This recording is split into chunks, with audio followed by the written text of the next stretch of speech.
Hola, bueno, espero que estén teniendo un lindo día.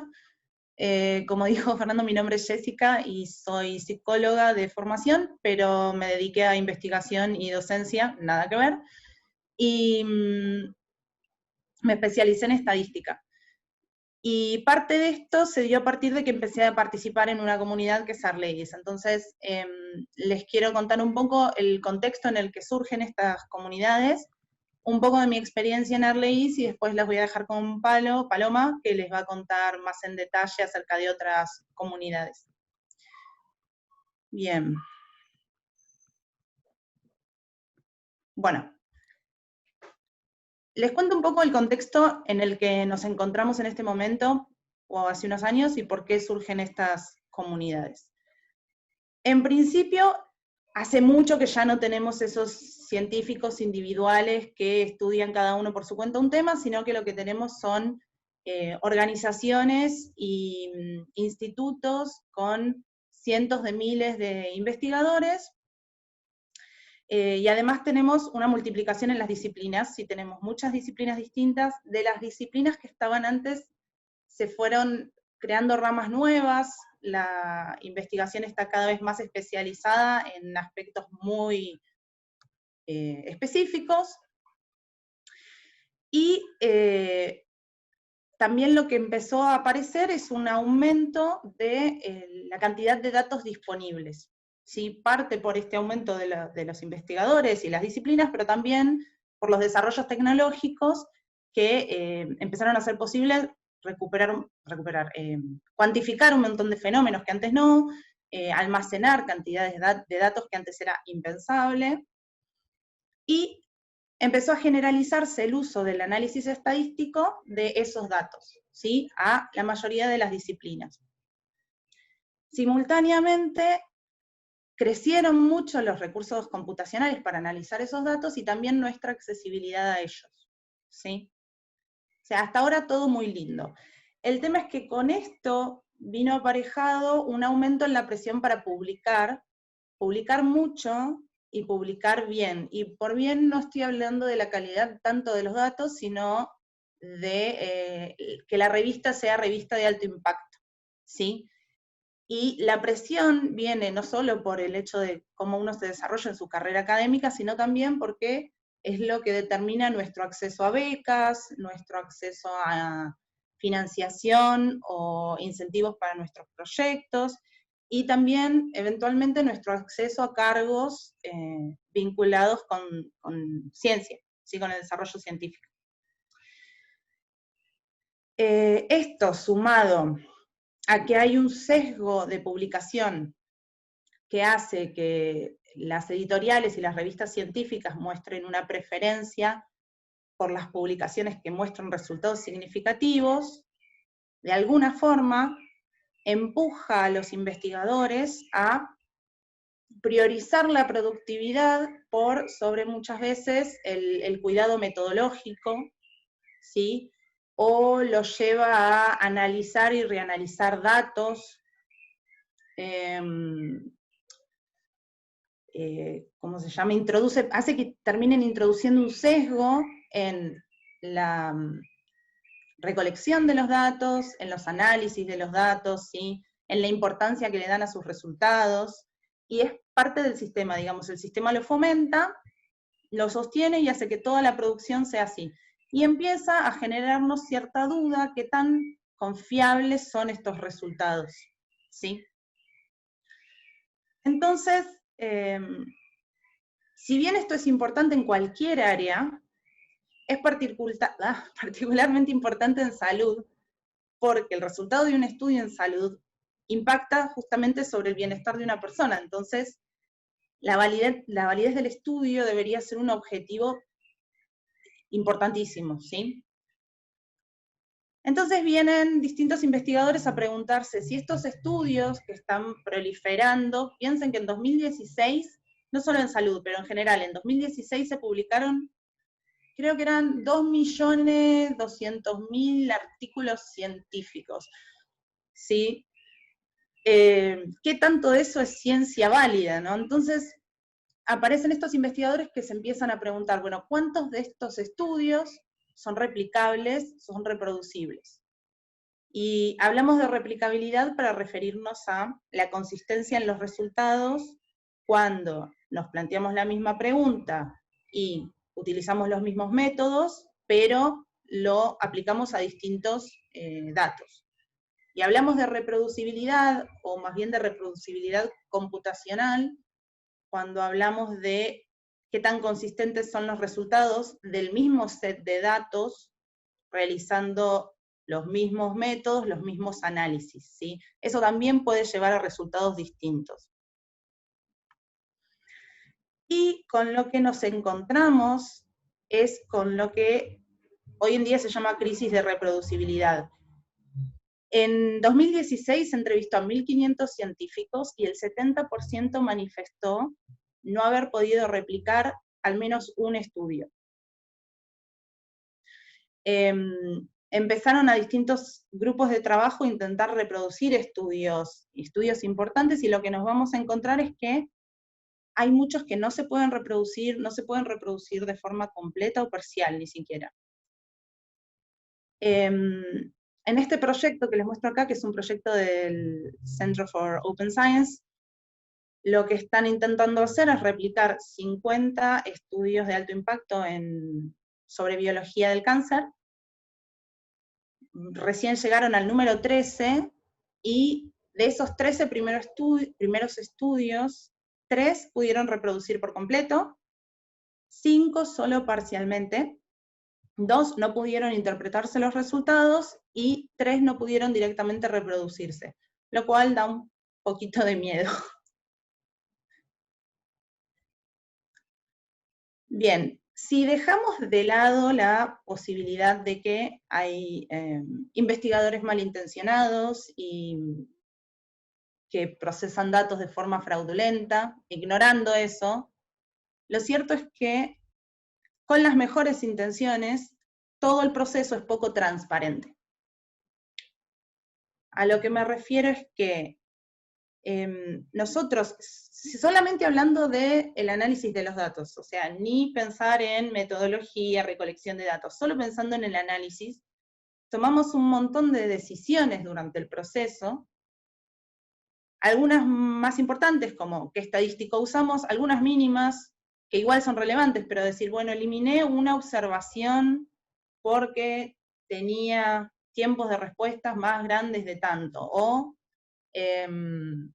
imputé un dato, ¿sí? Y por ahí no lo referimos en el artículo. Y eso ya hace que con el mismo set de datos, haciendo lo que yo dije que hice, otra persona intente replicar el resultado y obtenga un resultado distinto. ¿Sí?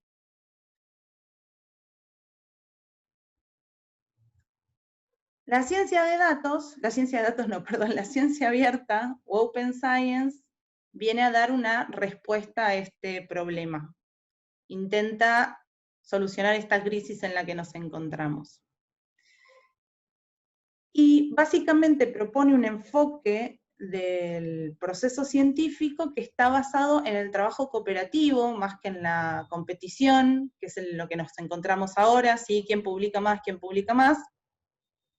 Y también en nuevas formas de difundir el conocimiento científico, usando tecnologías digitales y usando nuevas herramientas colaborativas. Ya,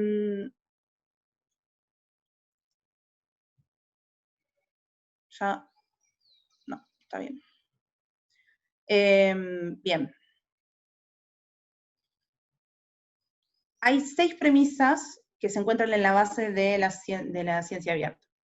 Por un lado, que las publicaciones tienen que hacerse en revistas que sean de acceso libre, ¿sí? Que sean revistas científicas con referato, pero de acceso libre, y que tengan pocos o nulos derechos de copyright, ¿sí? O sea, busca democratizar el conocimiento, que todo el mundo tenga acceso a el mismo tipo de información.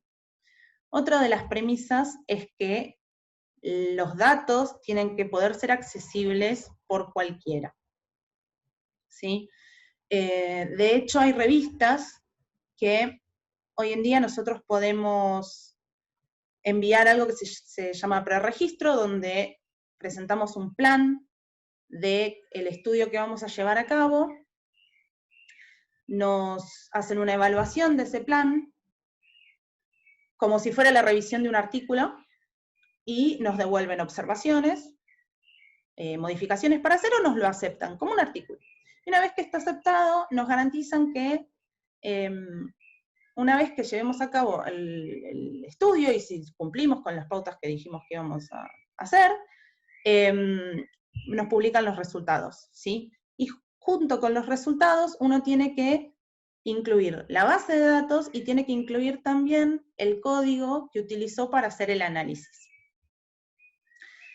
Esto no solo garantiza que primero uno no va a estar haciendo un revoltijo con sus datos a ver qué da positivo, sino que ya tenemos la hipótesis preplanteada, ya nos dijeron que nos van a publicar este trabajo.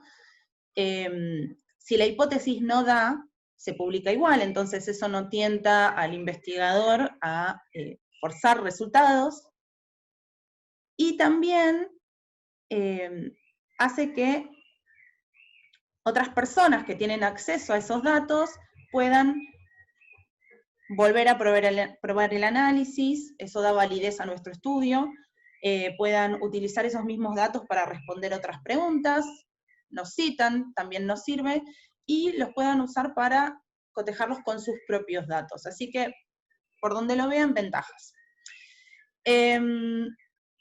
Otra premisa de la ciencia abierta es la investigación reproducible, que es de hecho uno de los objetivos que guía todo el movimiento, y para que la investigación sea reproducible, además de tener acceso a los datos, también tenemos que tener acceso a las mismas herramientas que utilizamos para analizarlos. Entonces necesitamos usar herramientas que sean de código libre y de distribución libre. Esto quiere decir, bueno, no podemos usar SPSS, podemos, digamos, pero no iría en esta línea porque es un programa pago, necesitamos la licencia. Entonces no todo el mundo va a poder tener acceso al programa y no todo el mundo va a poder replicar la sintaxis, por ejemplo, si compartimos la sintaxis del SPSS, no todo el mundo va a poder replicarlo. Un software que es de código libre y de distribución libre es R, por ejemplo. Otra premisa de la ciencia abierta es la evaluación abierta, y esto tiene que ver con cómo se evalúan los trabajos. La evaluación abierta implicaría que primero sabemos quién evalúa el trabajo, pero no es solo eso, sino que se va a publicar el trabajo junto con la obligación, no, la evaluación, y otros miembros de la comunidad van a tener la oportunidad de ver ese trabajo y hacer una devolución, ¿sí? Independientemente de los revisores que fueron convocados para eso. Y esto garantiza, o por lo menos hace que sea más posible, primero que blanquea cómo es el proceso, vuelve transparente el proceso de revisión. Y con otras personas de la comunidad participando, también hace que se enriquezca el producto, ¿sí? Porque no sería una devolución. Hoy en día creo que muchas veces vemos la devolución de los revisores como si fuera un castigo de algún tipo, y en realidad es una forma de mejorar la calidad de lo que estamos haciendo. Bueno, esto sería muchas personas trabajando para mejorar esa producción. Bueno, y finalmente, dentro de la ciencia abierta, se busca impulsar medidas que primero promuevan el uso de prácticas de ciencia abierta, y por otro lado las reconozcan, porque todavía hay cuesta un poco compartir nuestros datos y compartir nuestros análisis, y decir de antemano lo que vamos a hacer. Entonces que haya algún tipo de reconocimiento por hacer estas prácticas también las impulsa. Y volviendo a la reproducibilidad de nuestros datos, algo que nos ayuda a que nuestros datos puedan ser reproducibles es el uso de código de programación para diagramar y llevar a cabo todos los pasos de nuestro análisis. Porque como les dije antes, cada vez que hacemos un análisis tomamos un montón de decisiones que de alguna forma van a condicionar el resultado que obtenemos. Entonces, si nosotros hacemos todo esto con un código de programación desde la limpieza de la base, la creación de las variables nuevas, la imputación de los datos faltantes, todo, hasta los análisis, cualquier persona con mi base y mi código va a obtener exactamente el mismo resultado. Facilita también poder llevar a cabo análisis con otras personas, ¿sí? Porque no tenemos que ir contándoles qué fue lo que hicimos, sino que está en el código claramente. También es más fácil corregirlo cuando hay errores. Lo podemos compartir con varias personas para que nos den su opinión sobre lo que estamos haciendo, para que vean si hay algún error, ¿sí? Somos falibles. Así que el uso de programación es una práctica que se va a volver cada vez más esencial. En el caso del análisis de datos se usa mucho el programa R, que en realidad más que un programa es un lenguaje de programación en sí mismo, pero que se está orientado mayormente al análisis de datos y a la visualización de datos. De forma consistente con lo que veníamos hablando, es de código abierto y es de acceso libre, y tiene esta ventaja de que al ser código de programación, el análisis de los datos es fácilmente reproducible.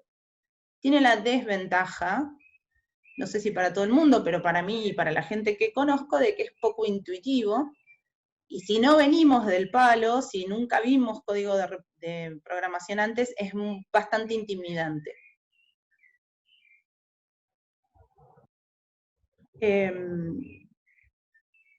Pero,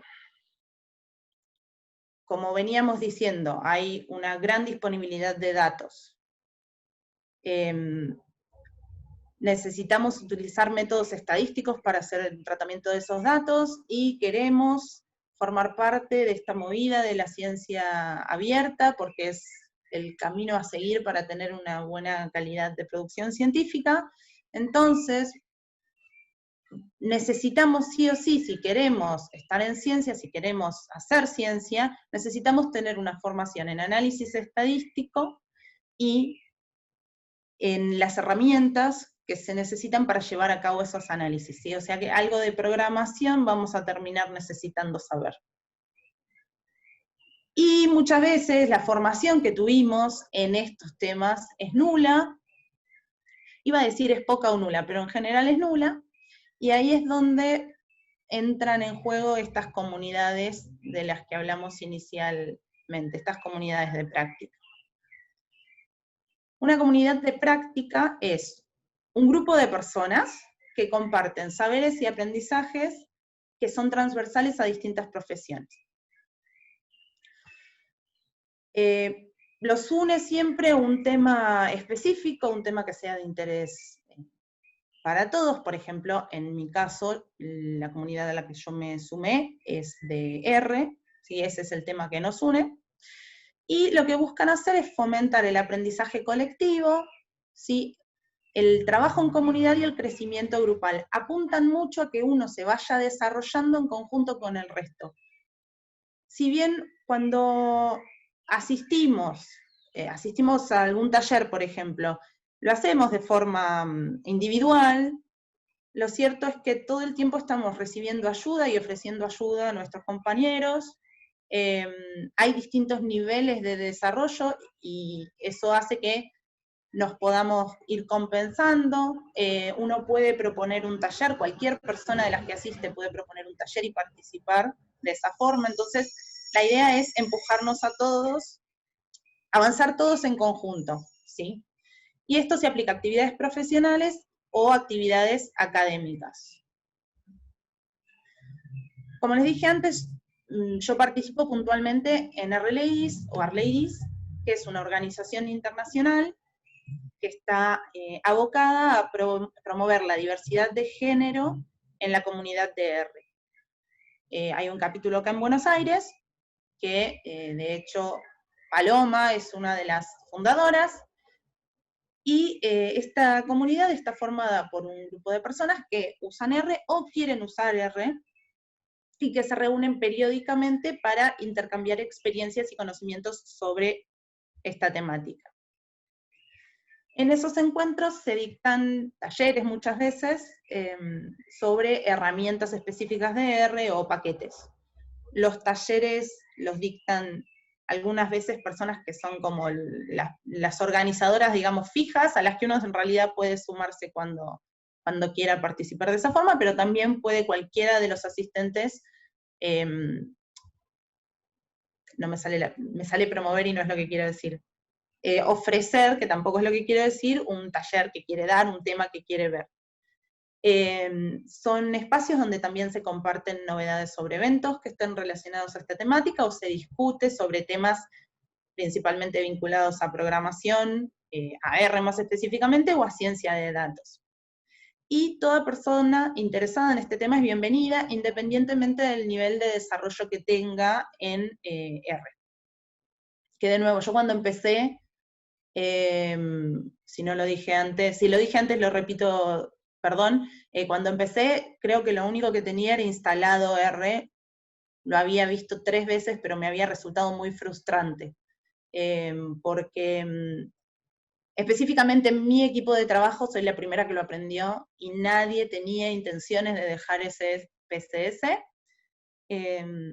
y aprenderlo por mi cuenta era bastante dificultoso, así que realmente le saqué provecho a poder participar en este grupo. Como usuaria encontré que es un contexto que a mí personalmente, y me parece que es la experiencia de mucha gente, le facilitó el aprendizaje. Por un lado, porque hay un acompañamiento constante de las personas que están con vos, que a veces tienen una diferencia muy grande con vos en cuanto al nivel que manejan, y otras veces no tanto, y podés entre varias personas resolver algún problema que no podías resolver sola. Tiene la característica de que todo el mundo está participando para lo que mencioné antes, aprender en comunidad. No hay competitividad, y eso hace que las personas sean mucho más, tengan una disposición mucho más notoria a ayudarte a que vos te desarrolles. Bueno, me ayudó en mi desarrollo profesional porque antes de empezar en la comunidad yo no manejaba R, hoy en día lo manejo, me certifiqué como instructora, que eso también se dio a partir de mi participación en esta comunidad. De hecho, una de las actividades que más me gustó fue cuando nos ofrecieron la posibilidad de certificarnos. Había que prepararse con material sobre el tema, y para no tener que hacerlo cada uno por su cuenta, un montón de personas nos organizamos, de mujeres en este caso, para poder ayudarnos entre nosotras a resolver y aprender los temas que teníamos que cubrir para esta certificación. Y en cuanto a crecimiento personal, me enseñó mucho sobre el trabajo en equipo, sobre la participación en una comunidad de este estilo, y también sobre cómo quiero manejarme de acá adelante en lo profesional y en lo académico. Tiene otra característica que a mí me resultó muy enriquecedora, que realmente estás en contacto con personas de muy diversas áreas. Si yo soy psicóloga, Paloma es médica, hay biólogos, hay geólogos, hace poco estaba hablando con una chica que es de ciencia de la computación, hay realmente, una vez me encontré en una reunión hablando con una chica que es economista y hace análisis financiero. Es un lugar donde uno realmente puede conocer de muchas experiencias distintas. Y cómo a todos nos vincula lo mismo, lo cual siempre me llamó un poco la atención, ¿no? Todos análisis de datos y R, viniendo de lugares totalmente distintos. Bien, bueno, yo tuve la oportunidad de dar 2 talleres, uno hace mucho, así que no sé si quisiera volver a verlo, y otro hace relativamente poco. El primero fue un taller que armé pensando en mis compañeros de trabajo que no querían dejar SPSS, y la idea fue tratar de ayudar a migrar a las personas que estaban en SPSS a R. Entonces todo el tiempo fui haciendo una comparación entre una cosa y la otra, cómo se hacía algo, cómo poder hacer en R algo que se hace en SPSS. Y después de hace poco un taller de dplyr, que es un paquete de R que se utiliza para la manipulación y ordenar datos de una base de datos. Acá abajo les dejé el canal de YouTube de R-Ladies, donde tienen un montón de los talleres que se dieron, que se grabaron. Y con esto creo que sí, con esto ya le dejo paso a Paloma para que nos cuente sobre todas las comunidades de las que formó parte. Muchas gracias, Jessie, muchas gracias, Fer, por la invitación. Ahora que Jessie nos ha introducido en la importancia de la reproducibilidad y de las ciencias abiertas, yo les voy a contar un poco mi experiencia. Un momento, voy a compartir mi pantalla.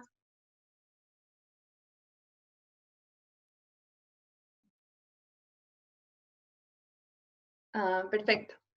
Entonces, continuando con esta charla, Fer ya me había presentado, yo soy médica de Bolivia, estudié varios años en Argentina y ahora estoy haciendo mi doctorado en epidemiología en Holanda. Entonces, ha sido toda una transición desde la práctica clínica hasta dedicarme a analizar datos todos los días en mi computadora.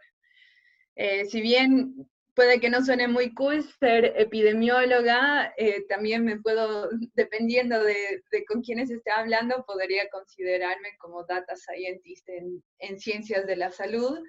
Y en verdad me gusta mucho este término porque en verdad visibiliza muchas de las tareas que como epidemiólogos tenemos que hacer, que tiene que ver con el procesamiento de los datos. Y así como en Data Science se han mostrado las diferentes tareas y que uno puede volverse experto en solo una de las áreas, realmente implica que para tener un dominio de lo que es el análisis de datos, uno tiene que saber un poco de todo, tiene que saber a programar, tiene que saber a pensar, a diseñar su pregunta de investigación y también a cómo va a presentar sus datos.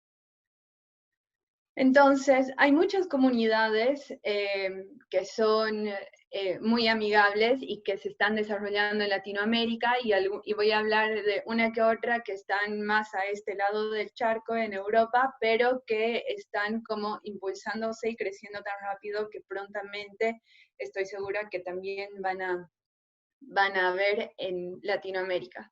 Y voy a hablar de, como todo es muy multidisciplinario, he tratado de separar las comunidades como en 3 áreas.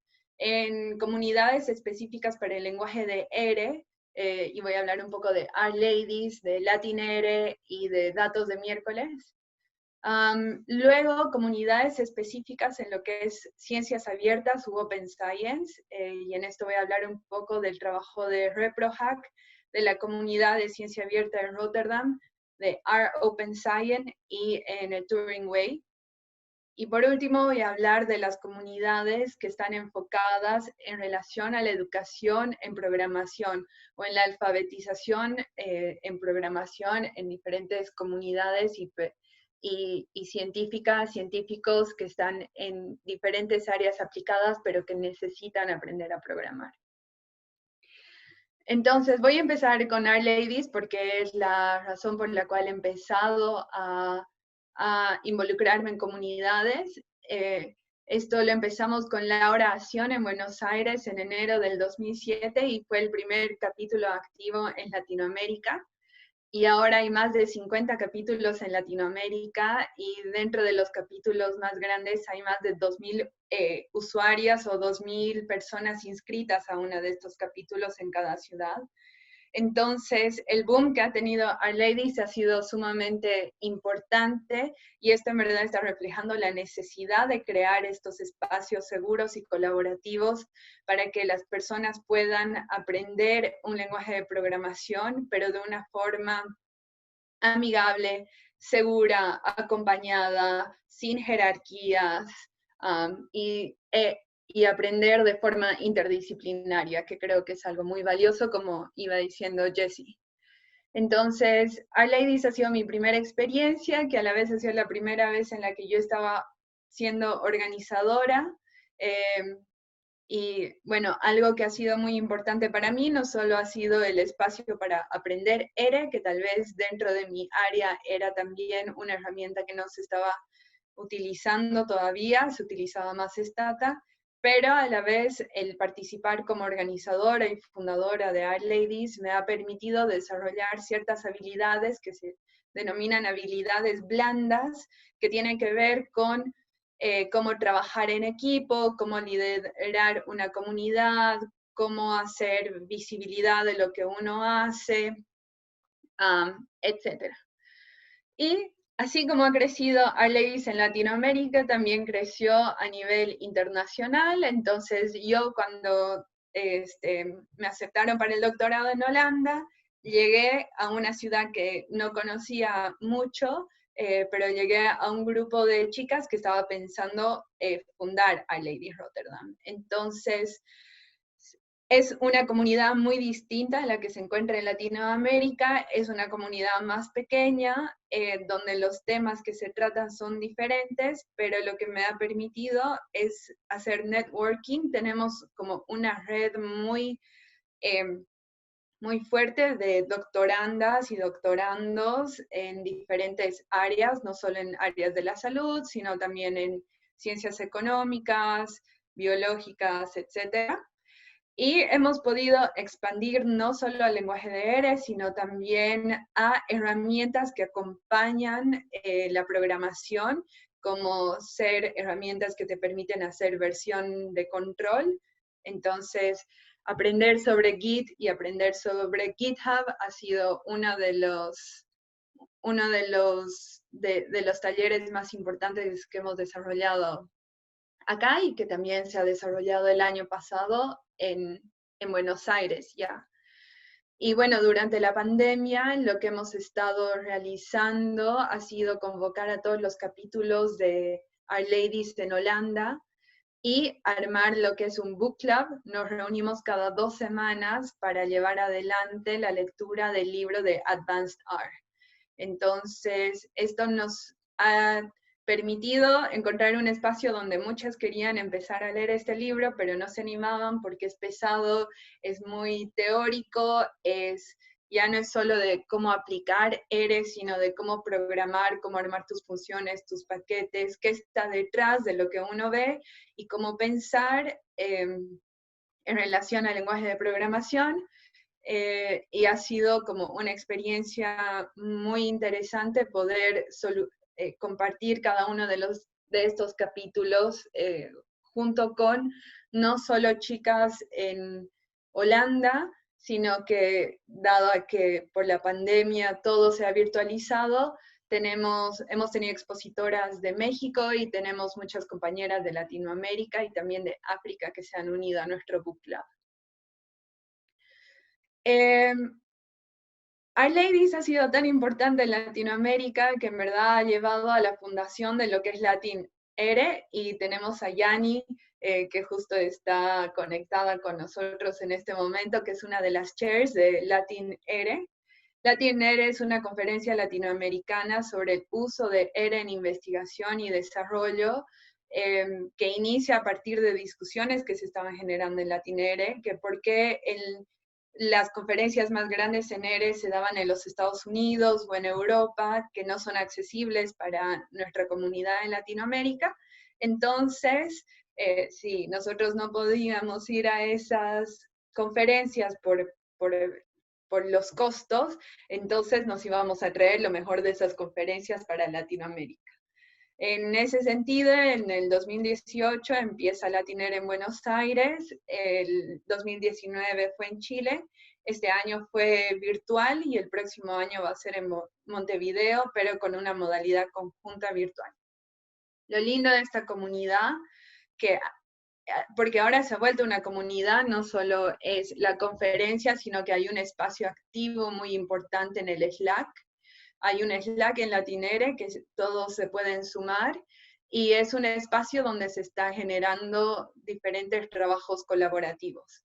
Se ha hecho un panel sobre comunidades para UseR 2020 y donde han habido más de 20 autoras, autores de diferentes países y se han contado exactamente muchas más de las comunidades que yo estoy contando el día de hoy. Y también ha generado un espacio colaborativo para presentar trabajos a la RStudio Conf, que es la conferencia más grande en ERE. Entonces, la comunidad de Latinere, que son usuarios de ERE de Latinoamérica, se está apoyando en el momento de escribir los abstracts, en el momento de armar sus videos, en el momento de escribir tutoriales, etc. Entonces, los invito a todos a sumarse al Slack de Latinere porque hay un acompañamiento que les puede servir si ustedes desean presentar, por ejemplo, el próximo año un abstract para Latinere. Y si bien hay como una rama de gente que se dedica a hablar sobre el desarrollo de software en ERE, este es un espacio muy importante para investigadores aplicados que utilizan ERE como una herramienta para analizar sus datos y reportar sus resultados. Otra de las iniciativas que ha surgido gracias a R-Ladies, otros grupos de usuarios en Latinoamérica y Latinere, es que se han generado grupos que han estado traduciendo muchos de los materiales que estaban en inglés a español. Entonces, por ejemplo, el libro de R for Data Science ha sido traducido al español y está abierto de forma gratuita online. Ese ha sido un trabajo muy importante del trabajo de R-Ladies en Latinoamérica. Hay un paquete que se llama Ciencias de Datos, que es el paquete que se puede utilizar para acompañar el estudio de R for Data Science. Se está traduciendo actualmente el libro Teaching Tech Together, del cual voy a hablar en unas diapositivas más adelante, y también se han traducido materiales como los machetes, o en Bolivia decimos el chanchullo, las hojas chanchullo o machetes, que hablan de diferentes paquetes de RStudio, se los han traducido al español, y se han traducido también contenido y clases de Carpentries, que también voy a hablar en un momento. Una de las actividades que me gusta mucho, y que este es como la yapa de la comunidad a la que le gusta Twitter, es la del hashtag de datos de miércoles y de 30 días de gráficos, donde en verdad uno puede publicar una base de datos abierta dentro de un repositorio de GitHub, y lo que se hace cada miércoles es liberar una base de datos para que quien quiera explorarla y quiera mostrar sus visualizaciones y el código que acompaña sus visualizaciones se difunda a través de Twitter. Esta era una iniciativa que empieza por la gente de RStudio en inglés, que es Tidy Tuesday, y se ha generado como la prima de Tidy Tuesday, que son datos de miércoles. Entonces, sé que muchas veces en ciencias de la salud no podemos compartir nuestros datos de historias clínicas electrónicas, etcétera, pero uno no necesita realmente estar en el área o usar datos en ciencias de la salud como para practicar sus habilidades en programación y en el análisis de datos. Esa es una de las, creo que esa es una de las ventajas de este tipo de comunidades, que al liberar, limpiar y procesar datos y dejarlos disponibles para la comunidad, hace que uno pueda, de alguna forma, practicar sus habilidades en programación, pero con bases de juguete o bases que que de otra forma, o sea, sí, sin el estrés de estar manejando con datos sensibles, por ejemplo. Y ahora pasando al tema de reproducibilidad y a otro tipo de comunidades que no están necesariamente enfocadas en ERE, sino enfocadas en lo que es Open Science, quería hablar un poco sobre mi experiencia durante el doctorado, que, como Fer dijo, está enfocada en el desarrollo de nuevos métodos de inferencia causal. Así como en el Machine Learning está la caja negra de estos métodos, en inferencia causal también se han desarrollado software que te permite procesar datos longitudinales de una forma correcta para identificar parámetros que de otra forma no los podríamos estimar. Entonces, tenemos bases de datos de información longitudinal, multidimensional, y que procesar esta información para estimar un parámetro objetivo requiere mucha intensidad computacional. Entonces, no es fácil conseguir el software o el código de esta caja negra para nosotros poder aplicar en diferentes preguntas de investigación clínicas estos métodos. Hay poco software que está disponible en SAS o en ERE, y hay muy pocas aplicaciones de papers que tengan el código acompañando para que uno, después de leer la teoría de cómo se hace ese método, pueda replicar en sus datos o utilizar estos nuevos métodos.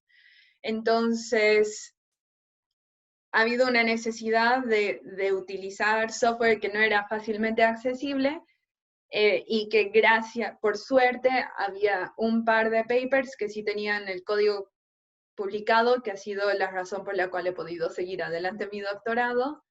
Y dos, como estudiante de doctorado, yo necesitaba documentar cada paso de la limpieza de datos hasta el código para generar los resultados de mis estudios. Entonces, el paso desde obtener los datos crudos, especificar las herramientas que tengo que utilizar, documentar cada uno de los pasos en código, hasta llegar al output de mis resultados, es un camino que es necesario para asegurar la reproducibilidad de nuestros resultados, y que cada vez más se está volviendo como una exigencia, no es solo porque quiera, sino porque necesito hacerlo.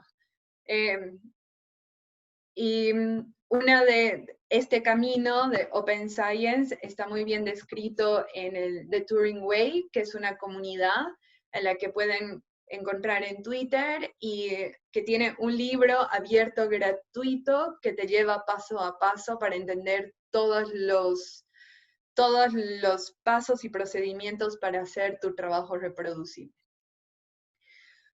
Una de esas iniciativas relacionadas a Turing Way es el ReproHack, que es una hackathon de reproducibilidad científica en la cual he podido participar como organizadora acá en Holanda.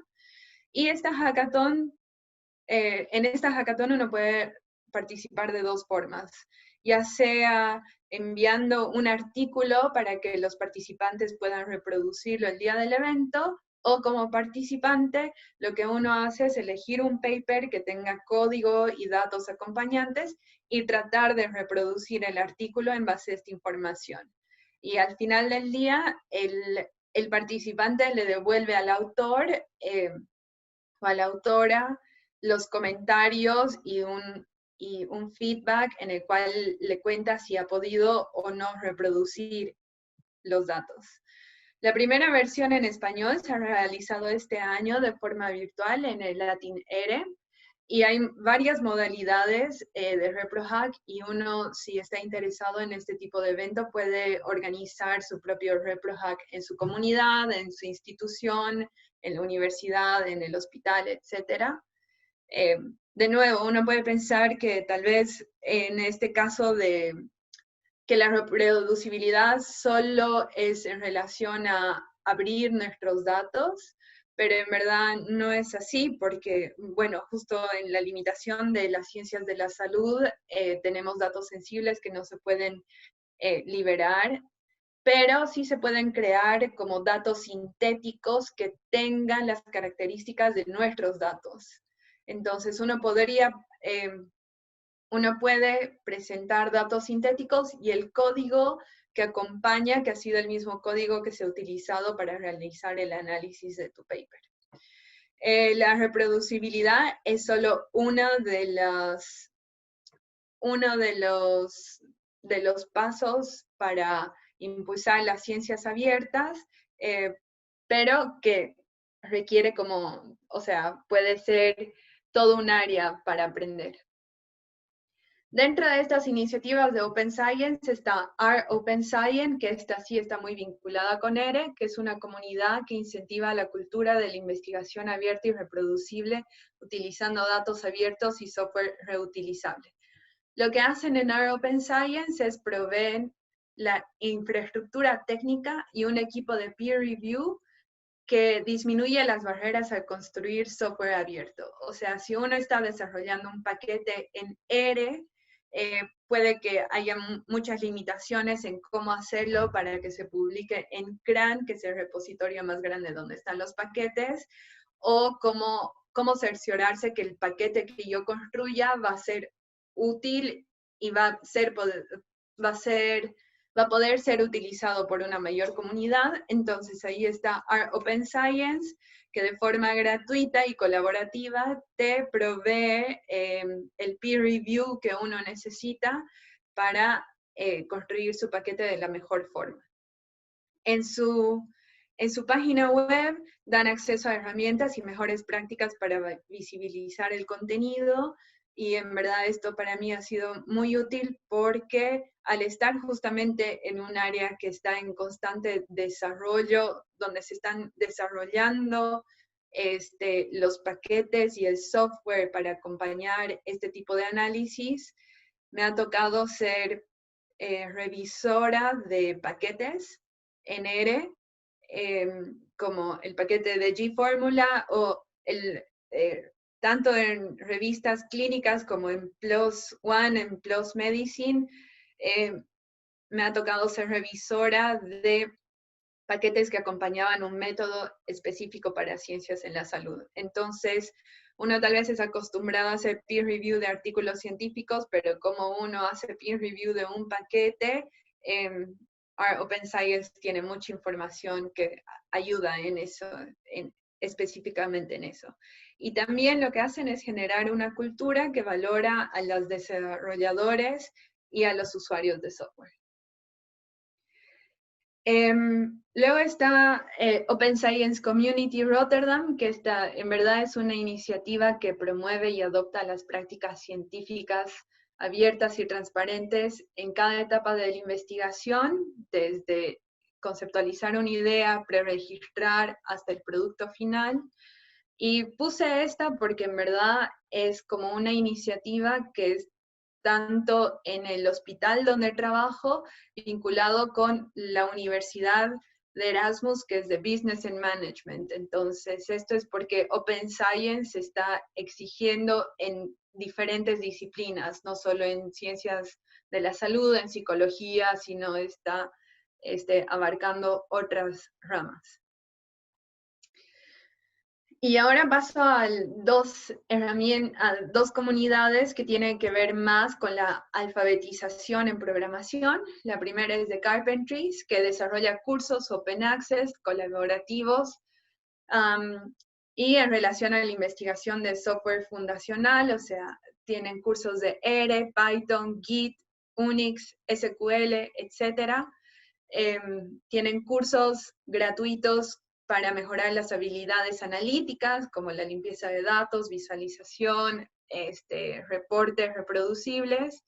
Y lo lindo de Carpentries es la pedagogía específica para enseñar estos contenidos, porque en verdad podemos haber hecho cursos en educación, pero enseñar a programar tiene sus bemoles, que es algo muy importante y que en verdad si te enseña alguien que viene de la rama de ciencias de la computación, tal vez puede haber como un choque de lenguajes, pero si te enseña alguien aplicado a cómo programar, cómo analizar tus datos, pero considerando ciertos elementos importantes de cómo el cerebro procesa los pasos para aprender a programar, es muy distinto y es muy valioso entender esto. Entonces, The Carpentries se ha enfocado en desarrollar una pedagogía de cómo enseñar a programar y, por ejemplo, la certificación para ser instructor, instructora de ERE por ERE Studio incluye una capacitación que está fuertemente basada en The Carpentries y en el libro Teach Tech Together, que está siendo traducido al español y que también se puede acceder de forma gratuita y que es otro de los resultados grandes de la comunidad. Y por último, quería comentar sobre una comunidad que ha surgido durante la pandemia, que se llama Metadocencia. Metadocencia, detrás de Metadocencia hay un grupo de personas que viene de Carpentries, de RStudio, personas certificadas y personas que han estado pensando sobre la pedagogía de cómo enseñar y específicamente programación, y que han abierto cursos gratuitos donde socializan herramientas prácticas para acompañar a las personas que se dedican a la docencia en la virtualización de la enseñanza. Han llegado a más de 1.200 docentes de 19 países en creo que menos de 6 meses, entonces de nuevo esto muestra la demanda y la necesidad de encontrar este tipo de herramientas abiertas o de discutir estos temas en relación a la educación que uno en general no tiene acceso y lo hace más como por intuición. Tienen un blog muy interesante donde uno puede registrarse a los cursos, pero donde tienen también posts súper útiles como, por ejemplo, algo que a mí me resulta muy importante es cómo compartir el material educativo y mantener autoría. Entonces tienen un post específico de cómo compartir, qué licencia uno debería elegir al momento de visibilizar el contenido que uno está generando, por ejemplo. Así que como conclusiones, muchos de los temas que se gestionan en las comunidades son temas que deberían ser incorporados en la educación formal. Por ejemplo, cómo hacer los papers, cómo dentro de un doctorado de epidemiología o en una maestría, no solo cómo analizar los datos, sino cómo hacer ciencia reproducible. Tal vez programación tampoco es una de las herramientas en las cuales se enfatiza durante diferentes maestrías o cursos de análisis de datos aplicados. También la importancia de hacer networking. Muchas veces uno va a conferencias específicas que tienen un costo como para hacer estos espacios de discusión y aprender unos de otros y que no son accesibles para todos. Entonces este tipo de comunidades lo que hacen es abrir de forma horizontal, te encuentras con gente con mucha más experiencia, gente más novata, pero de una forma horizontal puedes discutir con todo tipo de usuarios.